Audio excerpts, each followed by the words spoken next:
तो मृणाल ठाकुर, वो साल था 2022 और वो महीना था सितंबर का, जब मैंने मृणाल ठाकुर की फिल्म सीतारामम को पहली बार थिएटर में जाकर देखा था।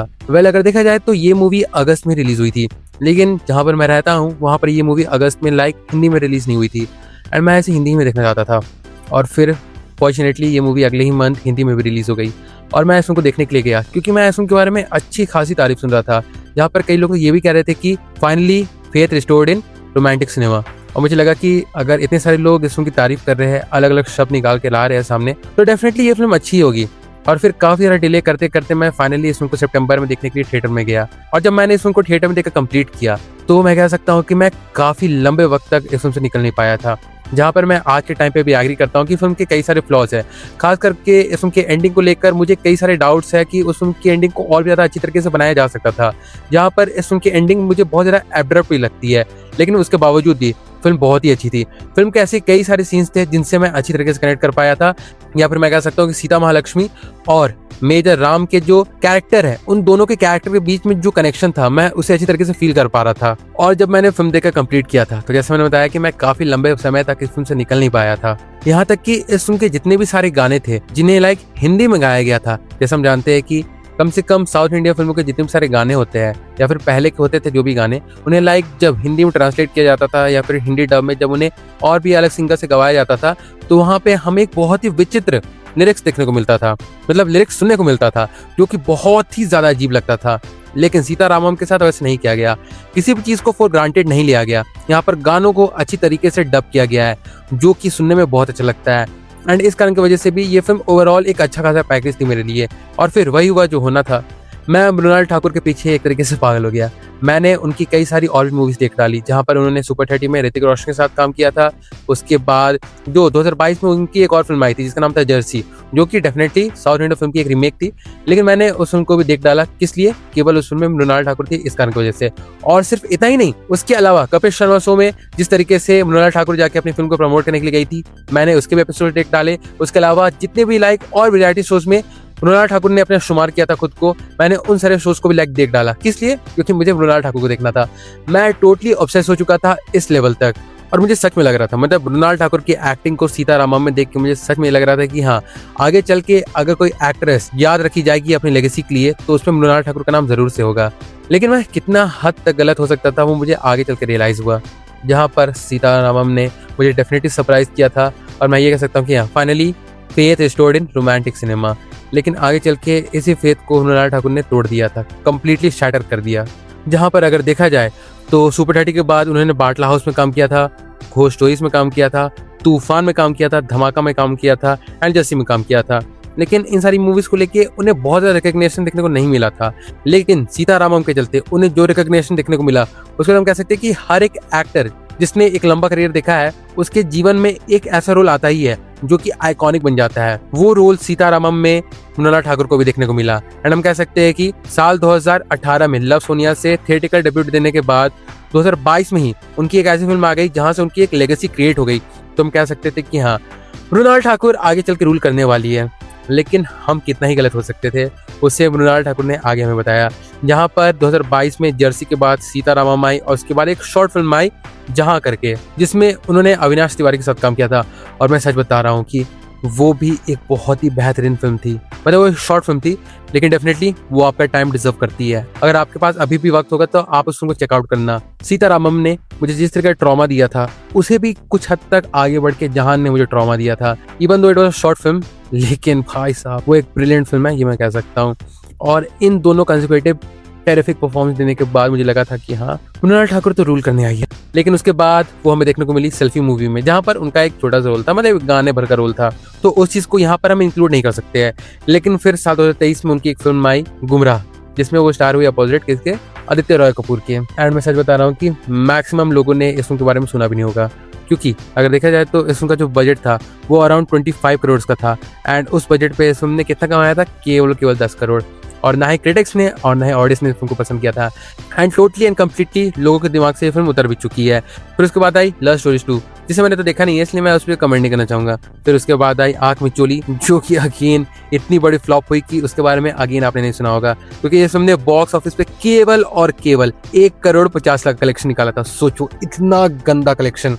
लेकिन उसके बाद हम कह सकते हैं कि उनकी एक फिल्म आई जहाँ पर उनका परफॉर्मेंस अच्छा था, जिसका नाम है पिप्पा, जो कि काफ़ी टाइम से डिले होते होते फाइनली 2023 में रिलीज हुई। लेकिन थिएटिकल नहीं, बल्कि इस मूवी को कहाँ पर देखने को मिला, ये मूवी फाइनली जाके Amazon प्राइम वीडियो पर रिलीज हुई, जहाँ पर इस मूवी को मतलब अच्छा खासा क्रिटिकल अप्रिसिएशन देखने को मिला था। लेकिन एक अच्छा खासा परफॉर्मेंस देने के बाद भी इस मूवी में मृणाल ठाकुर का नाम ज्यादा नहीं लिया गया। फिर उसके बाद फाइनली मतलब हम कह सकते हैं कि गुमराह, लव स्टोरीज 2, आँख मिचोली, पिप्पा के बाद उनकी एक फिल्म आई जहाँ पर उन्होंने अपने काम से अगेन से हम सरप्राइज किया, और उस फिल्म का नाम था हाय नाना, जहाँ पर वो स्टार हुई अपोजिट किसके, नानी के। और हाँ, मैं सच कह रहा हूँ कि अगर सीतारामम के बाद उनकी कोई एक फिल्म आई है जिसने उसी तरीके का ट्रॉमा दिया है, जिस तरीके का ट्रॉमा या फिर जिस तरीके का सिनेमैटिक एक्सपीरियंस सीतारामम ने दिया था, तो वो है केवल और केवल हाय नाना। और ये फिल्म आपका टाइम डेफिनेटली डिजर्व करती है। जहाँ पर इस फिल्म के बारे में बोलने के लिए मेरे पास बहुत सारी चीजें हैं, लेकिन मैं इस फिल्म पे एक सेपरेट वीडियो बनाना चाहता हूँ, जिस तरीके से मैंने सीतारामम पे एक सेपरेट वीडियो बनाया था। इसलिए मैं आपका ज्यादा टाइम नहीं लेना चाहूंगा यहाँ पर। लेकिन हम कह सकते हैं कि हाय नाना ने उस लेगेसी को क्रिएट किया अगेन से, जिस तरीके से सीतारामम ने किया था। एंड सिर्फ होता ही नहीं, सबसे पहले तो ये फिल्म ऑडियंस को पसंद आई, क्रिटिक्स को पसंद आई, एंड उसके चलते ये फिल्म बॉक्स ऑफिस पे सुपर हिट भी रही। और फिर मैं बेवकूफ, मुझे लगा कि चलो हाय नाना के बाद अगेन हमें मृणाल ठाकुर अब वापस से अपनी लेगेसी को क्रिएट करते हुए देखने को मिलेंगी। लेकिन इसके बाद मैं क्या कहूँ, इसके बाद जिस तरीके का डाउनफॉल मृणाल ठाकुर के करियर में देखने को मिला है, वो तो मैं कहता हूँ कि आगे चल के सिनेमा के हिस्ट्री में एक लेसन रहेगा कि किस तरीके से एक एक्ट्रेस जिन्होंने कुछ ही फिल्म से अपनी लेगेसी को क्रिएट कर दिया था, फिर आगे चल के उन्होंने उसी को हम कह सकते हैं कि एक तरीके से ग्रांटेड ले लिया, एंड फिर उनका डाउनफॉल देखने को मिला। क्योंकि हाय नाना के बाद उनकी 2024 में फिल्म आई दी फैमिली स्टार, किसके साथ, विजय देवरकोंडा के साथ, and it was a straight out bash film, जहां पर इस फिल्म के बारे में जितना कम बोला जाए वो उतना ही ज्यादा होगा। ये फिल्म ना आपका टाइम डिजर्व करती है, ना आपका थॉट डिजर्व करती है, और ना ही कुछ। एंड सिमिलर तरीके के रिएक्शन इस फिल्म को ऑडियंस की तरफ से भी देखने को मिला, जहां पर इस फिल्म का बजट बताया गया था 50 करोड़, एंड उस बजट के अगेंस्ट इस फिल्म ने कितना कमाया, केवल 22 करोड़।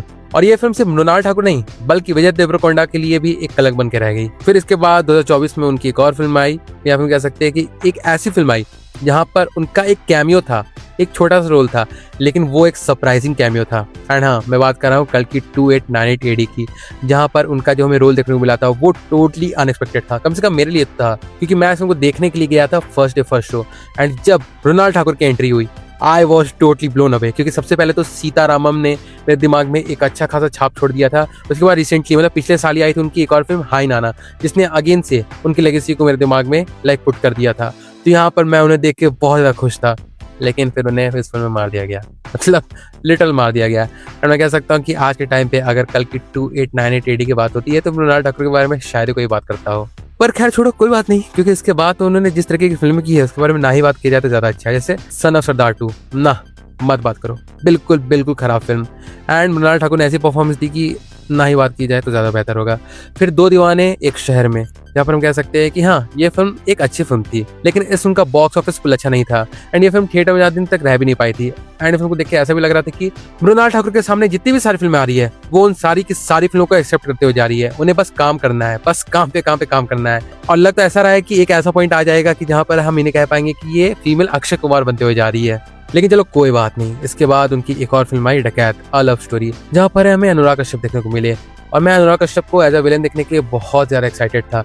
क्योंकि सबसे पहले हम कह सकते हैं कि इससे पहले अनुराग कश्यप को जब हमने विजय सेतुपति के साथ महाराजा फिल्म में देखा था, एंड जिस तरीके की टेरिफिक परफॉर्मेंस उन्होंने उस फिल्म में दी थी, तो उसके चलते मैं इस फिल्म के लिए भी एक्साइटेड था। बट सैडली उस तरीके का छाप ये फिल्म नहीं छोड़ पाई, न ही परफॉर्मेंस को लेके और न ही ओवरऑल अपनी कहानी को लेके। इसलिए ये फिल्म हम कह सकते हैं कि बॉक्स ऑफिस पे भी अच्छा खासा पुल नहीं दिखा पाई। एंड ये फिल्म आने के साथ कब निकली, एंड इस फिल्म के जाने के बाद रेयरली इस फिल्म के बारे में आज के टाइम पे कोई बात कर रहा है। लेकिन फिर इसके बाद उनकी जो एक और फिल्म आई जो अभी भी थिएटर में लगी हुई है, जिसका नाम है जवानी तो इश्क होना ही है, ये भी उसी कैटेगरी में आएगी। मतलब इस फिल्म के बारे में ना ही बात की जाए तो ज़्यादा अच्छा है। लाइक मैंने इस फिल्म को तो देख लिया है, लेकिन मैंने इस फिल्म का रिव्यू नहीं बनाया क्योंकि मुझे मन ही नहीं कर रहा था। एंड जिस तरीके का रीच अभी जा रहा है मेरे चैनल का, मैं चाहता भी नहीं था कि मैं किसी ऐसे वीडियो पे अपना एनर्जी वेस्ट करूं जो कि किसी भी तरीके का आउटपुट ना दे पाए अच्छा। और इसी कारण के चलते मैंने इस फिल्म को इग्नोर किया। तब सॉरी, इग्नोर नहीं, मैंने इस फिल्म के रिव्यू को इग्नोर किया। और मैं चाहता भी नहीं हूँ इस फिल्म के बारे में ज़्यादा कुछ बात करने के लिए। लेकिन मैं इतना कह सकता हूँ कि हाँ, ये भी एक और भद्दी फिल्म है जो ऐड हो चुकी है मृणाल ठाकुर के फिल्मोग्राफी में। एंड जिस तरीके से मृणाल ठाकुर किसी भी फिल्म को चूज करते हुए जा रही है, भले वो फिल्म अच्छी हो बुरी हो, उन्हें मतलब नहीं है, तो हम कह सकते हैं कि बहुत ही जल्दी हमें एक सडन डाउनफॉल या फिर एक सीवियर डाउनफॉल देखने को मिल सकता है ऑफ मृणाल ठाकुर, अगर वो इसी तरीके की फिल्मों को चूज करते हुए रहे। और फिर अगर आगे देखा जाए तो उनकी जो आगे आने वाली फिल्में हैं उसमें एक नाम है पूजा मेरी जान और दूसरी फिल्म का नाम है राका। राका, जी हाँ, वही राका जिसमें हमें दीपिका पादुकोण और अल्लू अर्जुन देखने को मिलने वाले हैं। वेल, उस फिल्म को लेकर तो मेरे अपने अभी से ही कई सारे डाउट्स आ चुके हैं, पर उस चीज को हम यहाँ पे जज नहीं करेंगे। हम वेट करेंगे जब तक फिल्म कोई ट्रेलर या फिर कोई ऐसा प्रॉपर टीजर ना आ जाए जिसे देखकर हम फिल्म को ऑफिशियली अच्छे तरीके से जज कर पाए, उसके बारे में डिस्कस कर पाए। बट जब तक वो फिल्म नहीं आती तब तक उसके बारे में भी हम ज्यादा कुछ बात नहीं करेंगे। तो हाँ, एट द एंड कह सकते हैं कि मृणाल ठाकुर जिन्होंने एक अच्छी खासी लेगेसी क्रिएट की थी, अब वो धीरे धीरे उसी लेगेसी को धीरे धीरे करके क्या करते जा रही है, डिस्ट्रॉय करते हुए जा रही है। एंड अगर वो इसी तरीके की फिल्म को चूज करते रहे तो हम कह सकते हैं कि हमें उनका एक सीवियर डाउनफॉल भी देखने को मिल सकता है बहुत जल्द। पर वेल छोड़ो, ये जो भी बातें मैंने इस वीडियो में कही है मृणाल ठाकुर को लेकर ही, वो तो फिर से मेरा अपने जो मेरा पर्सनल ओपिनियन बनता हुआ गया है उसे लेकर है। अगर इस बारे में आपका भी कुछ सोचना है या फिर आप भी कुछ कहना चाहते हो तो डेफिनेटली से अपने व्यूज को आप कमेंट सेक्शन में लिख के जरूर से बता सकते हो। मैं फॉर श्योर जानना चाहूंगा कि इस बारे में आपके थॉट्स किस तरीके के हैं। So do drop your views in comment section. और हाँ, बाकी फिर चले मिलते हैं बहुत जल्द एक और वीडियो के साथ, तब तक के लिए बाय।